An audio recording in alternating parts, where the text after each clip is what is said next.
Yun mga abel. Good afternoon sa inyo lahat yan. 5:39 na mga abel. Pasensya na kayo at medyo, ano nga tayo to? Medyo nagpabunot tayo ng ngipin. So meron pa tayong dalawang session pa. Pero pa kasi bubunutin ditong dalawa. Meron pa dito dalawa din. So pasensya na kayo, medyo nabubulol ako kasi nga gawa nung lumalabas yung S dito sa gitna natin. So pinatanggal nga natin yung anong tawag doon, jacket nga ba yun, yung parang silver na pinapasok. Medyo delikado pala yun mga kabel. Kasi hindi naman nasakit yung ngipin ko. Kagustuhan ko lang talaga na ipabuo na yung ngipin ko dito. May maiwanan naman. Pabubuo ko ng buo yung ngipin ko kasi medyo hindi ko gusto yung pinalagay kong jacket. Medyo mahirap siyang toothbrushin. So ngayon, ang ginawa ko, binabunot ko na. Medyo may sira na sa ibabaw yun. Pero gusto ko talagang pabunot na. Nung pinabunot ko, medyo delikado rin pala yung merong ganong jacket kasi nagkakalaman pala siya dun sa pinakailalim. So nung binunot yung ngipin ko, medyo may laman na daw. So pag yun daw yung umabot ng 5 years, mamamaga daw yung ganito ko or kahit sino namamaga daw kasi nagkakalaman yun kasi parang kung alam yun natin na lumalaki. Ganun yun.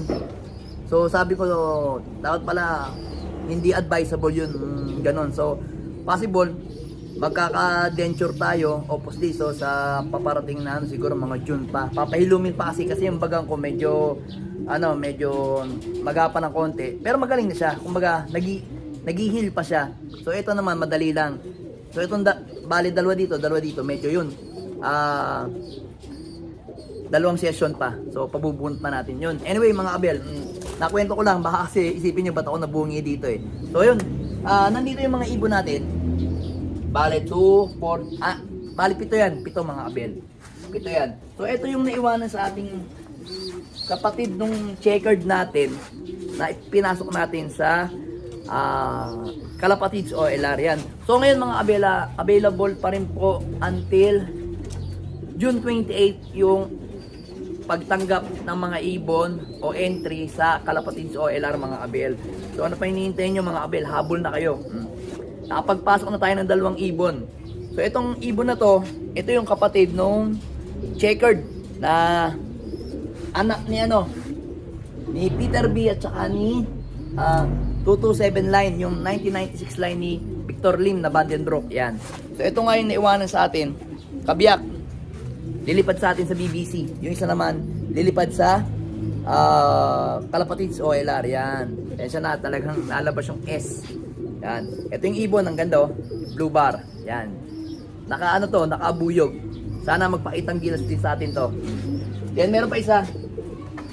Naiwanan sa atin ito. Buti nga mga abel yung ibon ko na ipinasok sa angat natin ng konti. Ayaw mga yan. So yun nga mga abela, bali yung ipinasok natin sa Kalapatids OLR talagang nalabas ang S.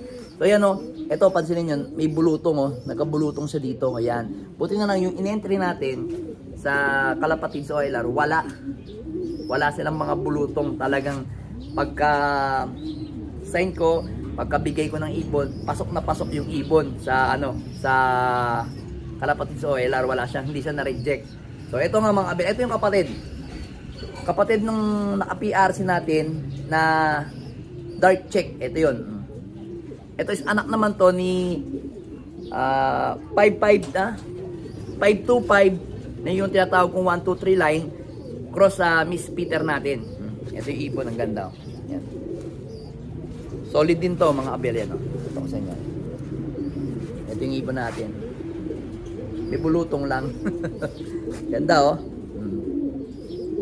Then yun nga, sinama na rin natin yung anak ni anak ng Vandenbroek natin na si 157 na si lahi ni ni Vandenbroek David yun.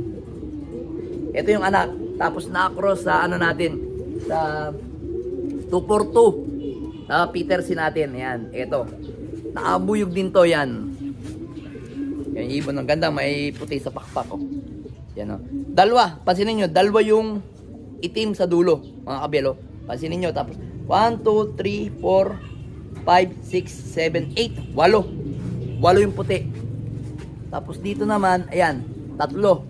1, 2, 3, 4, 5, hindi siya pantay. Yan. Pero white light. Gandang ibon. Yan.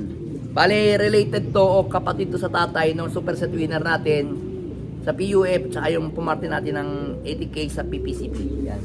Tapos kapatid niya rin yung nawala natin ng kalbayog na contender sa BBC. Saan pa yun? Saan pa yun? Meron pa tayo dito. Ito naman mga abel. Ito yung pang main event natin mga abel. Ito yung mga south natin. Ito na young bird ng PPCP. So ito mga abel. Ito yung tinatawag nating JD. Ito yung lahi ng JD natin mga abel. JD. Yan.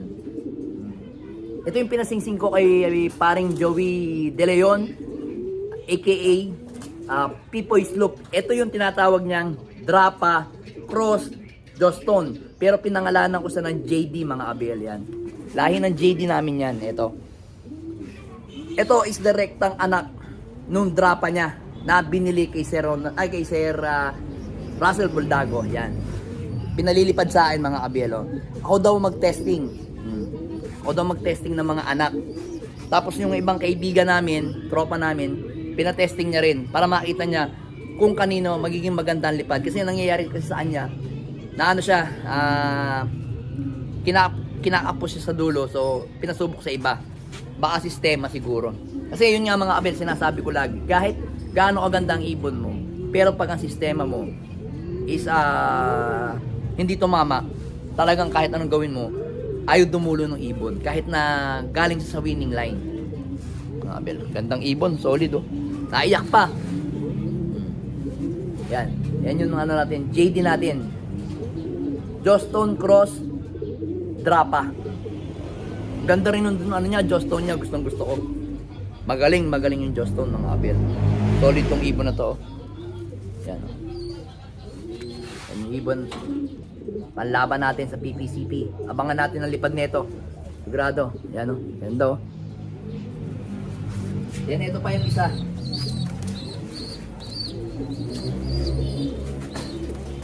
So ito naman mga abel. Ano ba to? Si 957. Ito naman is yung Anson Ong. Ayan. Yan. Nalimutan ko lang kung anong cross nito. Pero ganda rin tong Anson Ong din. Ayan o. Tayo maglilipad. Tatry din natin. Yan. Pinalipad din sa atin. Director rin niyang binili kay Anson Ong. Ayan. Gandang ibon. Solid oh. Yan, yung mga tumitingin sa likod ng pakpak, oh, ayan. Ayan, yung kill bone, oh. Ayan, oh. Haba, oh. Haba ng kill bone, mga abel, oh. Ayan, simula dito, ito, to. Oh, ayan, oh. Haba, oh. Sipit-sipitan, sarado. Sa mga ganun ng kilatis, yan. Gandang ibon. Tapos, meron pa tayong dalawa dito. Ito. Lahi ng natin, lahi ng netoy natin, lahi ng pastel natin. Napaka-liliit na ibon. Ayan o. Yan, pansinin nyo, yan ang liit na ibon. Ayan, bata pa oh, wala pang masyadong balahibo dito. Ayan. Naka ano to? PUF to, oh, yan o. Yan yung ibon. Pakaliit na ibon, yan o. Makikita nyo, labas ang kill bone. Bangkain siya. Gandang ibon, solid. Meron pa itong kapatid. Ito yung mas maliit. Yan mga kabel oh. Ito mukhang siya, mukhang netoy lang oh. Pagka nilagay mo sa pet shop hindi mabibili. Pero magaling na ibon. Yan mga kabel oh.